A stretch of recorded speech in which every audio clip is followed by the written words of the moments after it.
Voilà, il est 18h, donc on se retrouve comme tous les 15 jours pour une nouvelle émission Génération Z, donc c'est déjà la numéro 8 quand même. Hein.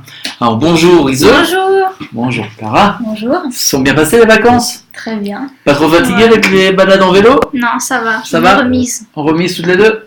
En forme? Ouais. Alors aujourd'hui on va faire un spécial éducation enseignement pour deux raisons.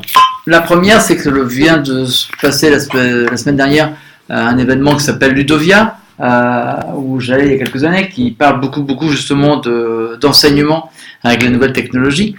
Et la semaine dernière, j'étais également invité à participer, à animer une conférence et un barcamp sur l'enseignement dans un CFA Angoulême. Et il y avait un journaliste qui était là, de la Chambre Libre, qui a fait un article.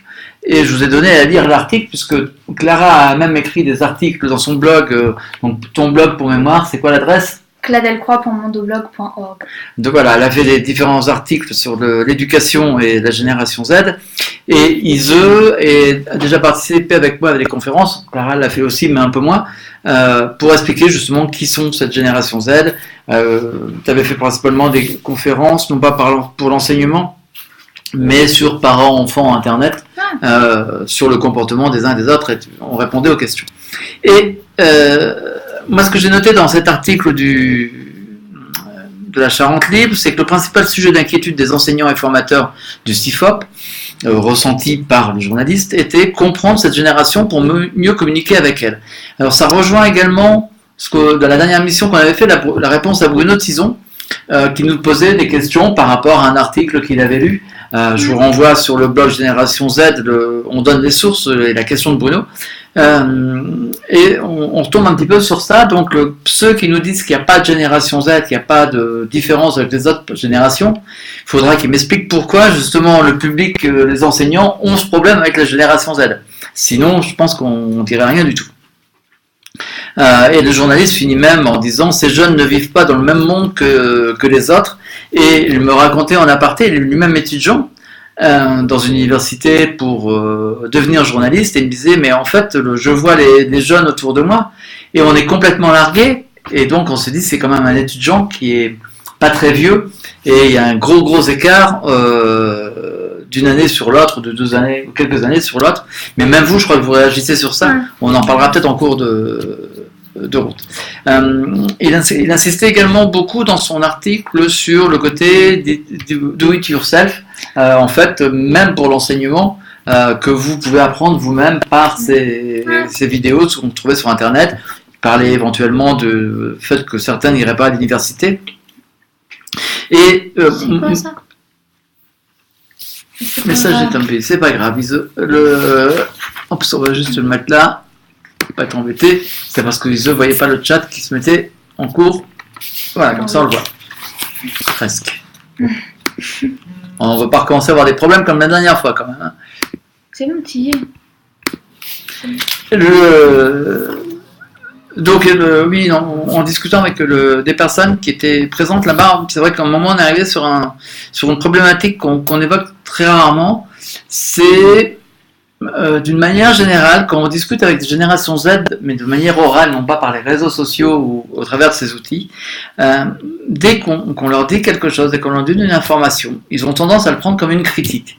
Et ils réagissent comme une critique, et en haussant le ton, c'est le premier réflexe, et donc beaucoup d'enseignants réagissent par rapport à ça en disant « Mais attendez, je ne vais pas sortir le bazooka avec eux pour pouvoir discuter ». Et alors, qu'est-ce que vous en pensez justement cette dernière remarque? Alors, c'était pas dans l'article, mais alors, t'y vas.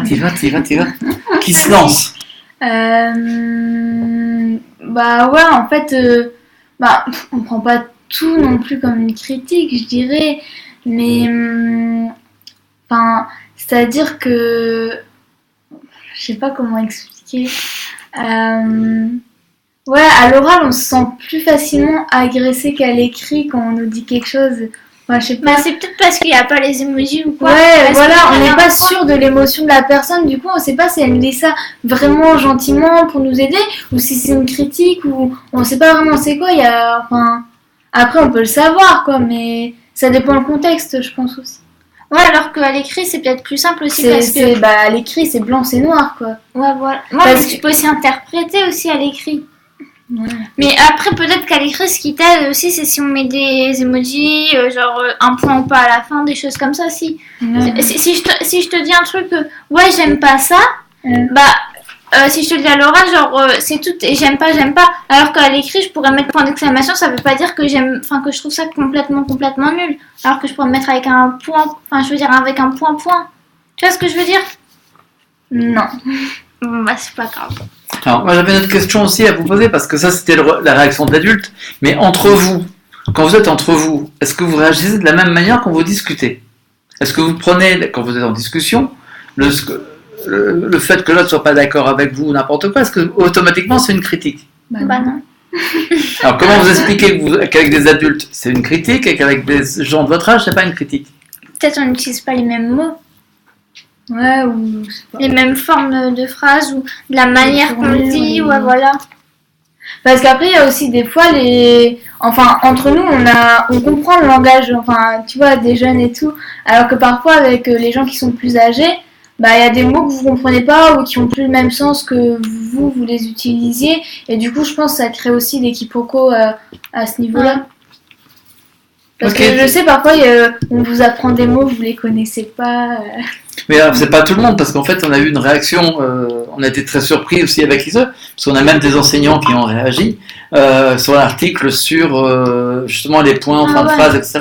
Et toi, ça t'as réagi tout de suite quand t'as vu un enseignant notamment qui disait oui, moi je ferai jamais ça, je mettrai un point parce que j'en ai envie. Ouais, voilà, pour moi, il y a quelqu'un qui m'envoie déjà avec le travail, quand on m'envoie des points ou quoi, j'ai appris à accepter les points parce que sinon, moi, je mettrais des smileys à chaque fin de phrase et c'est pas très possible de faire ça. Mais bon, mais c'est vrai, les gens qui mettent absolument pas de smiley dans un message, c'est triste, quoi, c'est fade. Quand tu réponds... Ils en ont rien à faire, quoi. Ouais, mais quand tu réponds à un truc par un point, c'est vraiment, t'es énervé. Voilà, t'es énervé, c'est casse-pied, c'est... Oui, mais t'as le problème justement du générationnel qui disent eux, je continuerai à faire mon système à moi. Ouais, mais ils font ce qu'ils veulent. C'est un enseignant, hein, attention, tu le connais donc. mais peut-être aussi qu'il va y avoir un gros problème, que peut-être cet enseignant aura beaucoup plus de problèmes avec des gens comme nous qu'un autre enseignant qui va, même s'il utilise mal les smileys ou des choses comme ça, qui va essayer de le faire. Peut-être qu'on dira ouais c'est bien, il a essayé, il a testé de voir si ça marchait, alors que l'autre enseignant qui a dit non moi je le ferai jamais de la vie ça, du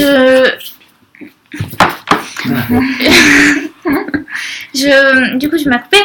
Je garderai mes points, c'est plus important, c'est primordial pour moi d'avoir un point à la fin de la phrase. Je suis d'accord, c'est normal d'avoir un point à la fin de la phrase, mais après il y a le contexte, il y a plein de choses et comment on le fait. Par exemple, quand j'envoie un SMS, moi si je mets un point, c'est le bout du monde, c'est qu'on m'a énervé, quoi.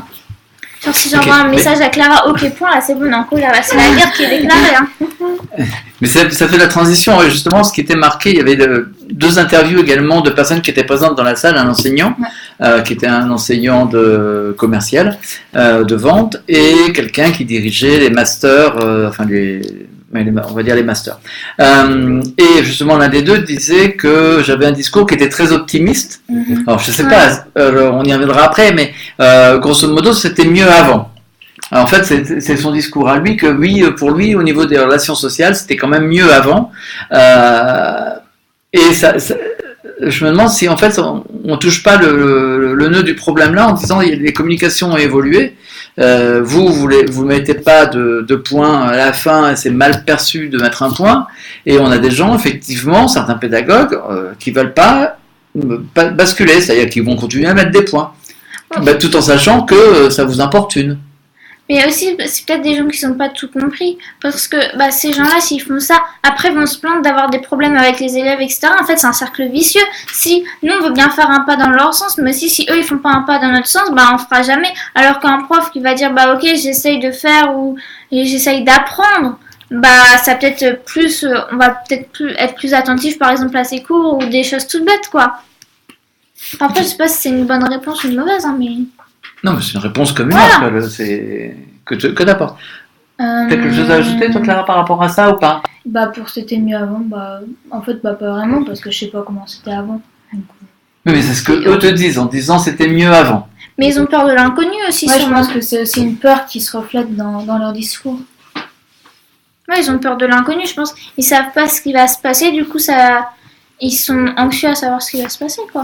Ok, alors justement, vous connaissez le discours que je tiens par rapport à la génération Z, ce que je dois dire à peu près, vous m'écoutez quand je fais des interviews aussi, radio, télé, ou presse écrite, donc vous êtes au courant de ce que je raconte.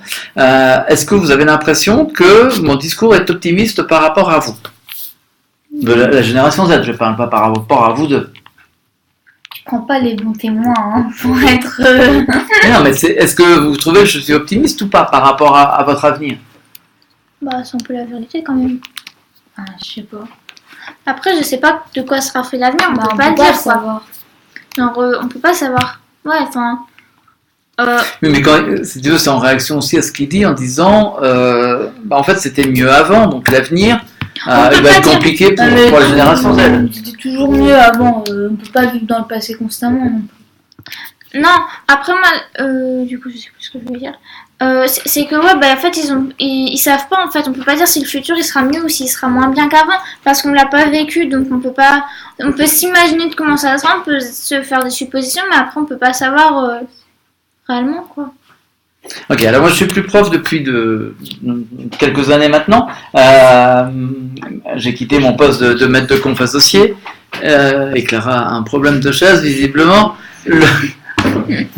Sa chaise favorite est cassée. Ah non, c'est pas ma favorite. Ah, c'était pas... Aïe, aïe, aïe, aïe, aïe, le lustre a manqué d'y passer. Merci. Ouais, et donc Clara a hurlé, comme une génération Z hurle. Donc on a ce problème donc de est-ce que c'était mieux avant ou est-ce que quel sera l'avenir, etc. Et moi, par contre, c'est vrai que j'ai un problème par rapport à tout ça, par rapport à vous de manière générale. Hein. J'ai pu même si je donne plus de cours, donc c'est ce que j'étais en train de dire, j'ai pu assister à des cours qui se passaient non, c'était pas en 6e, c'était au collège. Ouais. Je suis en 3e. T'étais en 3e, ok. Ouais, j'ai jamais eu mon point bonus à cause de ça d'ailleurs. J'aurais pu avoir 20 de moyenne grâce à ça, puis j'ai jamais eu. Bon, je dis juste ce que c'était. Ils avaient invité le président du fan club français de Michael Jackson dans son collège. Mais j'étais donc dans le collège en question et j'étais hyper surpris à l'époque de voir ce qui se passait dans une classe de cours. Moi, j'avais jamais connu ça, c'est-à-dire qu'il y a des gens qui parlent partout. Tout le monde parle, qu'on leur pose la question ou pas, ou qu'ils discutent entre eux. Tout le monde bouge. Ça bouge dans tous les sens. Alors je crois que ça n'a pas beaucoup changé, ça continue. Non, mais après, maintenant, c'est qu'au lycée, on dort, c'est ça sur ta table. Non, mais je veux dire, les cours de musique de collège, c'est quand même, je pense, le pire qu'on peut avoir. Enfin, que j'ai connu au collège, ça devait être les cours de musique. Après, au lycée, je sais pas vraiment si c'est pire ou pas. Mais oui, dormir sur sa table, c'est courant qu'il y ait que 3 têtes qui regardent le matin et que les autres dorment. Non, mais ça, honnêtement, à 8 heures. Honnêtement, ma génération, ceux qui étaient en classe avec moi, même si on n'a que 2 ans d'écart. S'il y avait une ou deux personnes qui dormaient sur la table, ok, c'était déjà beaucoup. Mais eux, genre, ils dorment tous, genre, c'est choquant. Mais il y a des matins, je sais que c'était les cours d'économie mercredi matin. Mais non, nous, on ne le sait pas quand même.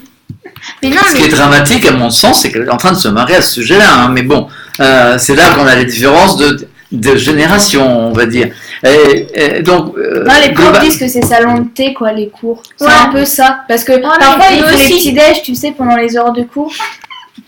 Ils ramènent la bouffe et les capricums, les trucs du genre pour manger, parce qu'ils n'ont pas eu le temps de manger chez eux. Bah oui, ça c'est basique. Donc c'est basique, mais c'est bien ce qui me pose problème. Donc, globalement, il y a un manque de respect, de morale de la génération.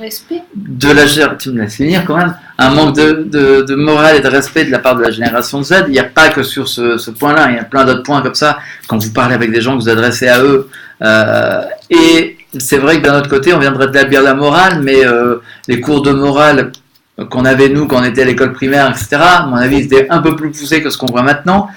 Et on est peut-être en train de confondre également deux rôles qui sont que les enseignants sont amenés à faire de la morale ou à devoir intervenir sur des sujets comme ça, alors que c'est le rôle de la famille et des parents.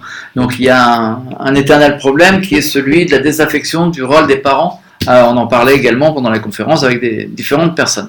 Donc là, ça pose la question, est-ce que les enseignants doivent remplacer ou non les parents dans tout ça? Alors, on va revenir un petit peu plus sur ce que vous avez mis, vous, en exergue. Alors, il y en a une qui a réagi en parlant des anciens bons élèves, que moi je considère que c'est le tiers qui est largué en grande partie. Ceux qui avant étaient considérés comme bons élèves. Tout à fait. Qui avaient et qui ont désormais plus accès à Internet, plus accès aux parents, réseaux, téléphone, etc. Enfin, notamment ceux-là. Alors toi, je crois que tu as réagi sur ça. Ouais, en fait, attends, je relis ce que je t'ai mis, mais... ouais, c'est-à-dire que déjà, à l'heure actuelle, moi, quand j'étais en cours au lycée, ceux qui sont hyper scolaires, tout ça, ils sont déjà un peu largués en tant que tels. Mais peut-être que ça se verra encore plus tard, parce que à ce jour, les enseignants, ils sont en train de leur dire « Ah ouais, toi t'es génial, t'es parfait, machin ». Sauf que moi je m'inquiète pour leur avenir, quoi, plutôt. Parce que ouais, ok, t'es fort à l'école, t'as des bonnes notes, mais c'est pas ça qui va te servir plus tard. Enfin, je le perçois comme ça, après je sais pas si c'est la réalité, mais... Voilà. Alors, Si, ça va lui être utile, mais aussi il va lui manquer tout un manque d'éducation par rapport à tout ce qui est internet, tout ce qui est réseaux sociaux, tout ce qui est ordinateur. Ils savent même pas taper sur un téléphone, quoi. Enfin, ces gens-là, ils savent pas du tout s'en servir. Du coup, ça va leur poser un problème si on leur dit bah tiens. Mais en fait, tout ce qui est stratégie au niveau des médias sociaux et tout, en fait, il y en a beaucoup qui font sans s'en apercevoir quand t'es dans Snap et tout. Il y a des gens, tu reconnais que c'est eux, quoi. T'as pas besoin de regarder le nom, c'est qui, tu sais qui c'est. Et ceux qui sont pas du tout dans les réseaux ni rien, ils peuvent pas le faire. Ils peuvent pas. Tu peux lire tous les bouquins que tu veux, tant que t'es pas dedans. Oui, ça je suis tout à... Et puis ils vont pas lire ça, ils vont lire des classiques ou des choses comme ça. Mais j'ai rien contre les classiques, hein. Tu peux lire les classiques. Mais oui, mais tu peux faire les deux. Mais eux, ce qui va se passer, c'est qu'ils vont zapper complètement une forme. Enfin, toutes les formes de. En fait, c'est un savoir qui va devenir de base. Et voilà. Que eux ne l'auront pas. Alors que les ça va être comme savoir écrire, savoir compter en fait. Ouais, voilà. En fait, ça sera un truc acquis quand on travaille ou quoi. Bah, les gens vont pas dire est-ce que tu sais taper du texte à l'ordinateur? Bah oui, évidemment, tu sais taper du texte à l'ordinateur, c'est tellement basique que tout le monde sait faire ça, quoi. Bah non, eux, ils vont avoir un problème, ils sauront pas, ils vont passer 10 minutes pour taper 3 lignes. Du coup, ça va créer des problèmes, ça, je pense. Ok, donc ça c'est votre point de vue sur ça. Donc vous êtes d'accord avec moi quand je parle de 3 tiers. Un tiers qui est surdoué, on va dire, un tiers qui est dans la moyenne et un tiers qui est largué. Un des enseignants réagissait aussi en disant qu'il avait peur d'une transition violente. Alors moi ça me pose un problème parce qu'en fait la transition ça fait longtemps qu'elle a démarré à mon sens et c'est tout l'inverse d'une transition violente, c'est-à-dire qu'on avance petit pas par petit pas. Je parlais de Ludovia tout à l'heure.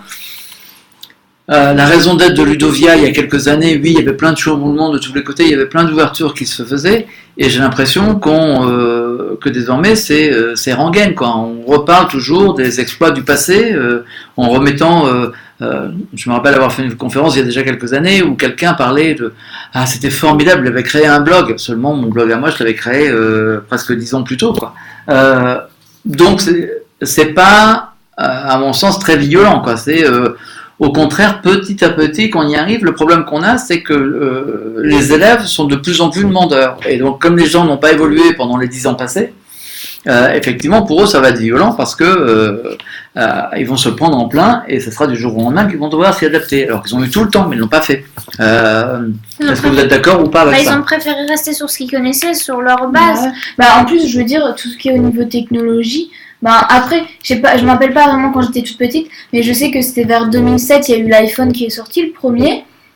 Du coup, c'était le début des trucs tactiles. Je veux dire, là, c'est 10 ans plus tard, mais bon, t'as eu le temps quand même de t'adapter, machin.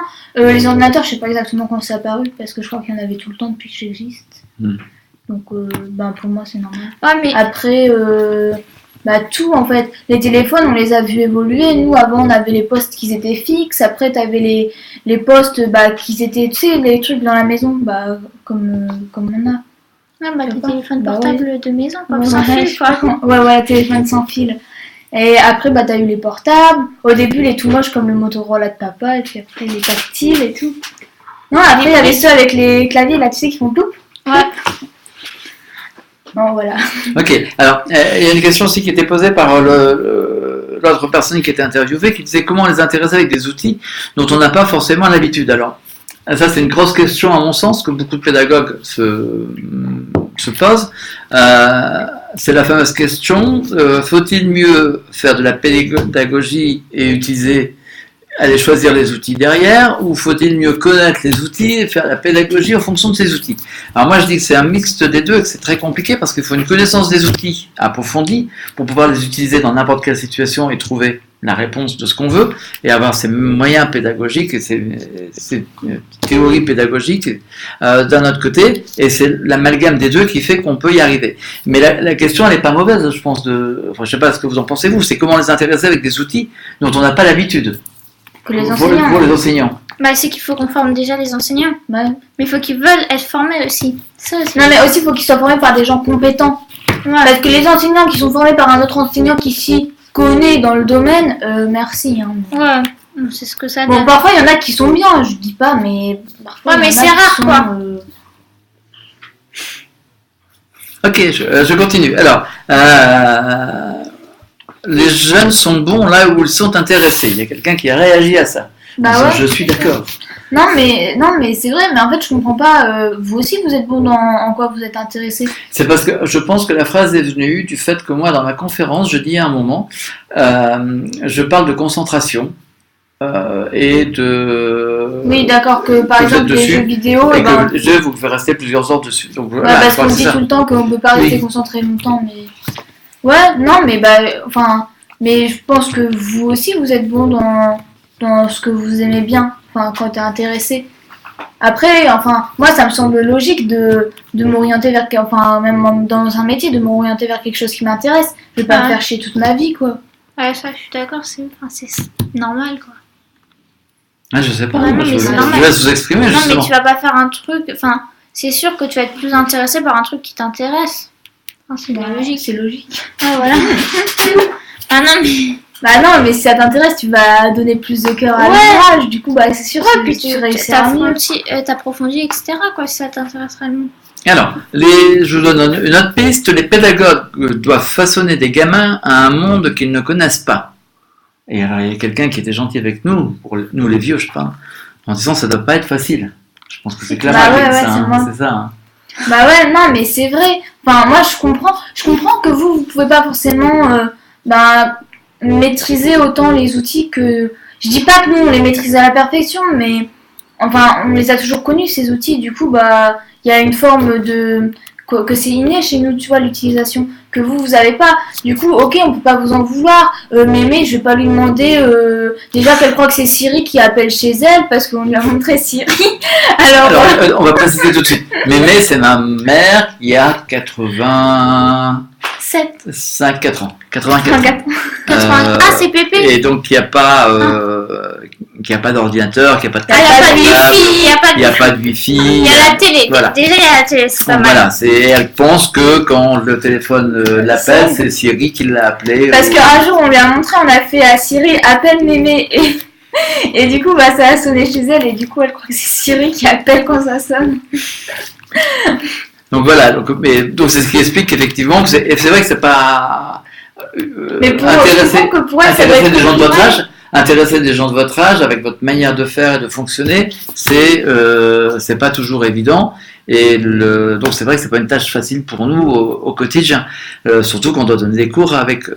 Alors là, c'est Ise qui est parti dans ses réactions aussi par rapport à ça, en disant en fait les méthodes qu'emploient les profs sont trop vieilles. C'est pas assez interactif pour nous.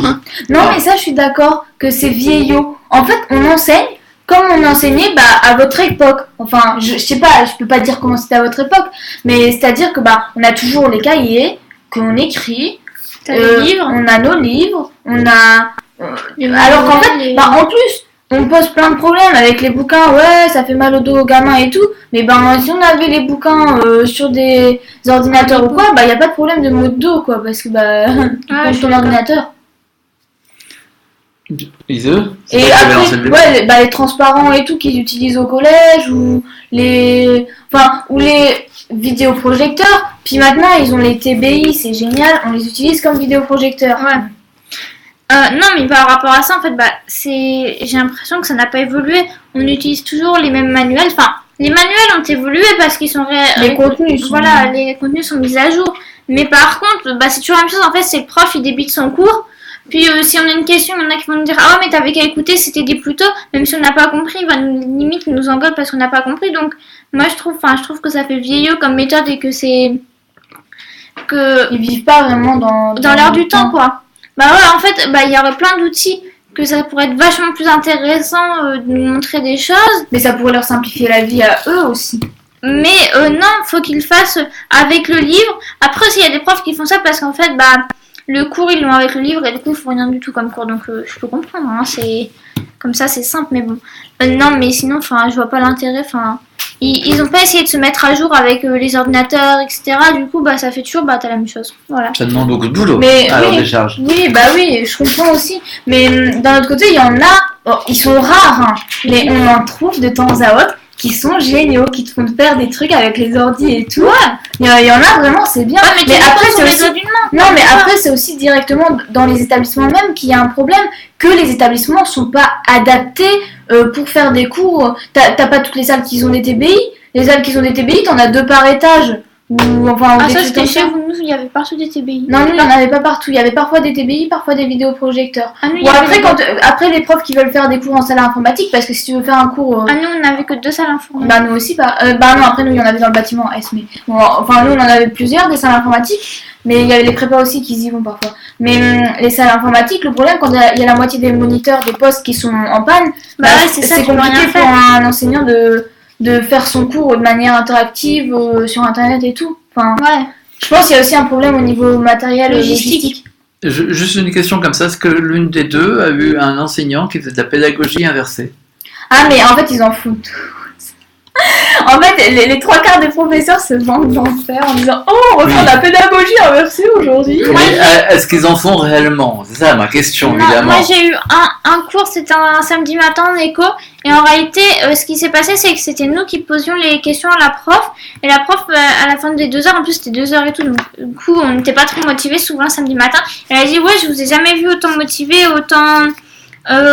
vous étiez vachement concentrés, vous réagissiez tous à toutes les questions, puis vous répondiez les uns les autres. C'était vachement plus intéressant que d'habitude, voilà. Moi, plus ou moins, mais vraiment, je pense pas. Ok. Alors, vite, parce que le temps passe et vous êtes très bavarde sur le sujet, vous aviez peur, je peux vous l'avouer, il y en avait 2 qui tremblaient de tous les côtés parce que oh là là, il n'y a que ça comme support, on va pouvoir rien dire et en fait on ne pourra pas parler de tout. Donc la première chose, c'est, parce que ça fait longtemps que j'en entends parler, le regret que les enseignants ne soient pas à disposition à 18h, on va dire, sur Facebook quand vous êtes en train de faire vos devoirs. C'était toi qui... C'est Clara qui a... Non, c'est toi. Non, c'est toi. Que ils nous aident pas quand on en a besoin. Et puis après t'as étendu sur les USA, etc. Le point de départ, c'était ça, c'était l'aide. En fait, c'est que quand on aurait besoin d'eux, ils sont pas là pour nous aider. Et, par exemple, nous, on est obligés en France de faire le soir nos devoirs. Et si on le fait le soir, ce qui se passe, c'est que y a personne qui peut nous aider à part nos parents ou nos frères et sœurs ou nos amis. Nos amis. Et si ils n'ont pas réellement les bonnes compétences, si ça se trouve, ils vont nous induire en erreur. Alors que si on envoyait un message au prof, pour savoir, ou même que si c'était pas grave, si on avait essayé de faire l'exercice et qu'il nous réexpliquait le lendemain pour pas faire d'erreur, ça serait beaucoup plus simple, quoi. Ok, on va enchaîner tout de suite. Alors ton histoire avec les États-Unis et des classes avec différents niveaux. En fait, c'est que je trouve que c'est beaucoup plus pratique et que c'est beaucoup plus valorisant aux États-Unis. Par exemple, si on est nul en maths, on va aller dans une classe où c'est les gens nuls, mais en réalité, on va être bon dans cette classe. Du coup, ça va déjà nous valoriser. Et ceux qui sont forts, qui s'ennuient en cours normalement, eux, ils vont être dans une classe avec que des forts. Et par exemple, on peut être dans une classe nulle en maths mais forte en français ou vice versa.